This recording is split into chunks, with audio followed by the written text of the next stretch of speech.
Hi, I've gotten through 8 books in the Thieves World anthologies, and I'll be reviewing Soul of the City in this video.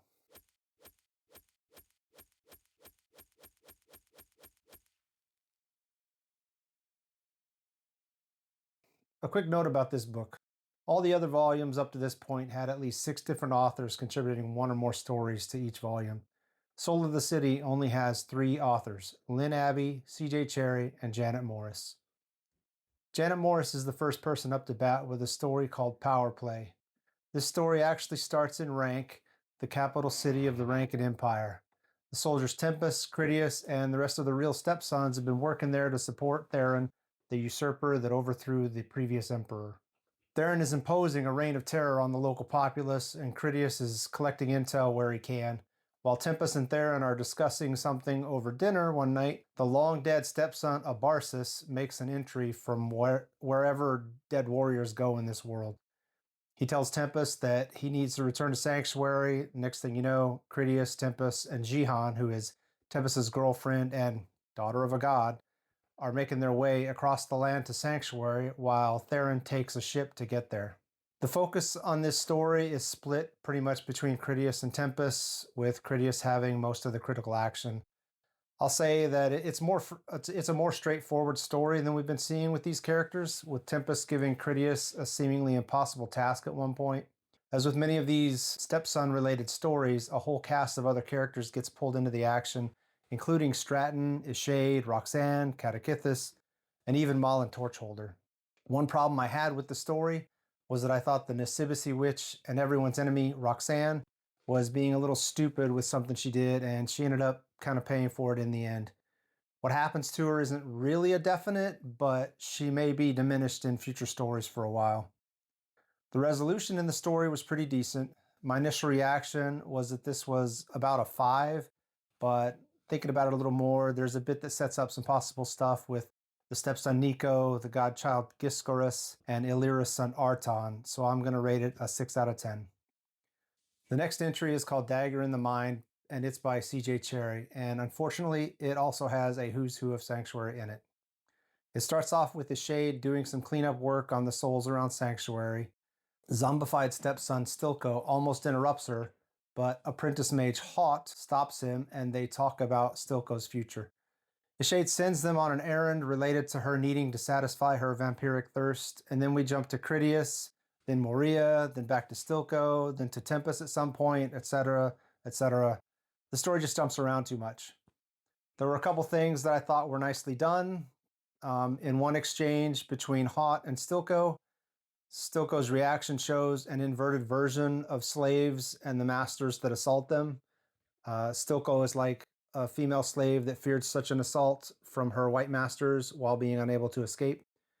Ishade is like the male master that has control over Stilko to do what she pleases with him. Stilko is basically her whenever she needs it boy toy, undead boy toy at that, and he can't escape her. There's another bit about the legend of the king of Korphos inviting his enemies to dinner, and while they were there, he had archers hidden in the rafters to basically kill everybody that was at the table. The implication in this little bit is that one of the things the Shade is doing may be a setup to kill some people. The main plot revolves around a dinner party and the hunt for Roxane. This story wasn't as confusing as some of the previous Cherryh and Morris stories, but a third of the way into it, I just didn't care. I didn't care about the characters. I didn't care what was happening to them. I didn't care so much what was going on. There are so many points of view that it's hard to see the point of anything until the final scene of the whole story. I'm okay with a little mystery and a big reveal in a short story, but this one doesn't build to anything significant. It just provides examples of the relationships that various characters have with one another. And honestly, it felt like a soap opera, not a fantasy story. I have to give this one a 2 out of 10. Next up is Children of All Ages by Lynn Abbey. This one starts with shape-shifting mage Randall catching a mongoose in a forest or jungle somewhere far to the south of Sanctuary. If you've seen the Thieves World map, you know this means that he's either on an island or another continent somewhere. Both Randall and Malin Torchholder know that base Sib leaders who have snakes as familiars won't like it since mongoose and snake are mortal enemies, but they both take the mongoose to the nursery to help protect the god in kid form, Giscorus, and his friend Arton from the snakes moving around the palace freely. After that, many of the normal characters are brought into the story, and finding and killing Roxane is once again the goal of everyone. The story was better than many of the others that had too many characters. It mostly stuck to Malin Torchholder's point of view, and the soldiers Wallegren, Kama, and Tempest each got a small section from their own point of view. Unlike other multi-viewpoint stories in Thieves World, it didn't confuse the story too much, surprisingly. There was a bit about Malin being Randall's mage apprentice, even though he's a high priest. Malin's parentage is mentioned in the first couple pages to explain this, and it's been mentioned in previous stories before. In old school Dungeons and Dragons terms, Malin is basically turning into a multi-class cleric, fighter, magic user. He was already a senior priest, and his fighting skills have been commented on by Wallegren as being impressive. By the end of the story, he's used mage powers to hide something important. Malin is actually, to me, he's one of the more interesting characters because depending on who's writing him, I either like him a lot or I don't like him at all.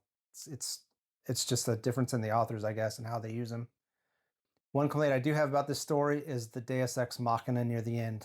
If you don't know, Deus Ex Machina is when an unexpected power or event saves a seemingly hopeless situation. Of course, it shouldn't surprise me since I've complained about the gods jumping into things in many other stories and repeatedly said how much I dislike this trope in my other Thieves World videos. This one even leads to the god in question giving something to Malin to take care of. The overall story was decent, though I thought the climax left a lot to be desired. I'm giving this one a 5 out of 10, mainly because of the amount of time it gave Malin and reminded me of all the stuff he's got going on. Death in the Meadow by C.J. Cherryh is the next story. This one started off with a zombified Stilko trying to escape from Mage Apprentice Haught. Next, we see Stratton and Critias having a tense conversation about everything Stratton has been doing and how Tempest will react if the full truth ever becomes known to Tempest. Then it jumps to the stepson Yanni, who is in some other realm somewhere and trying to skirt a dangerous Meadow. After that, just about every other recent major character shows up in the story. I have to say, I really didn't like this story for the first half or so. It had the soap opera feel again, with vampire slash necromancer Ashade being jealous of former thief Moria, and Haught Albert accusing Moria of sleeping around. Then it turned a corner and got a lot better. All the stuff that didn't make sense before came crashing together, and the climax in this story was worth the effort to get there. Too many characters is a theme in all of the stories in Soul of the City. I think this was a conscious choice by the editors as they tried to tell a larger coherent story in short story chunks. Everyone's trying to get control of the various factions in Sanctuary, and everyone is trying to stop Roxane's plans, whatever those might be. This story has a little twist that I didn't see coming at the end, and I pretty much liked it. I have to give this one a 7 out of 10. The next short story, continuing this thread, is called The Small Powers That Endure.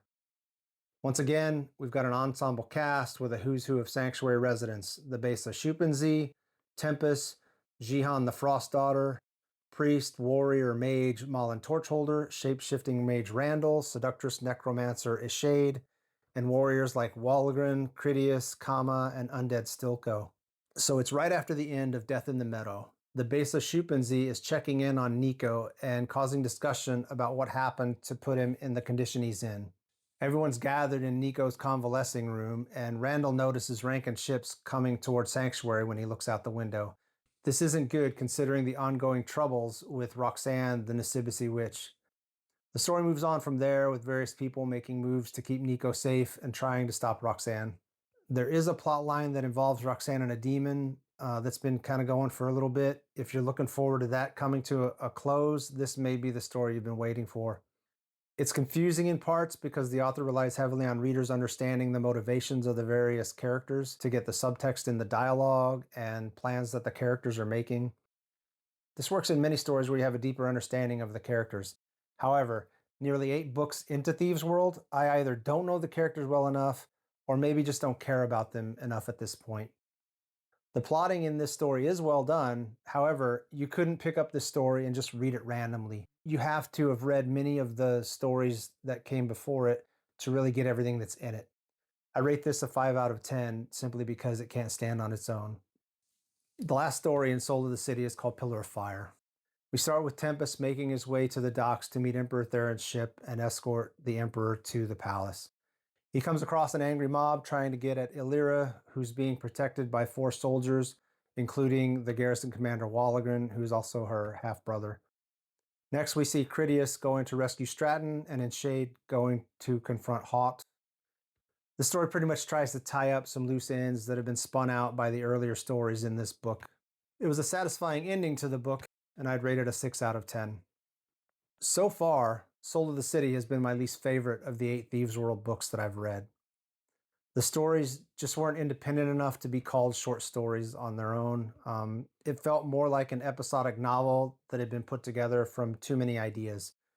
However, unlike a novel, it didn't have a conclusive ending to the overarching plot. I think this is probably a result of limitations that have been put on all the authors early in the development of the whole Thieves World series, because they were allowed to use each other's characters and they couldn't do things to majorly change or kill off those same characters. The title of this book does seem appropriate. Everyone is struggling with which god will take precedence for worship within Sanctuary. Everyone is also trying to figure out which faction will take control of Sanctuary and therefore influence its atmosphere and personality. Hence, the soul of the city is in flux. This book differs from other Thieves World books because each story in it holds a thread of finding Roxane as a major effort.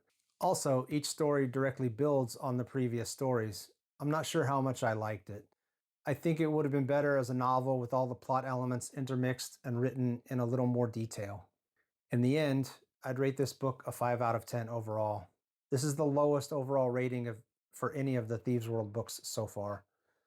I'm hoping that Book 9, Blood Ties, returns to the more traditional, mostly self-contained short story format. And that's it for Soul of the City. Tell me whether you agree or disagree with anything I've said here. Add any other comments or suggestions that you have down below, and bye for now.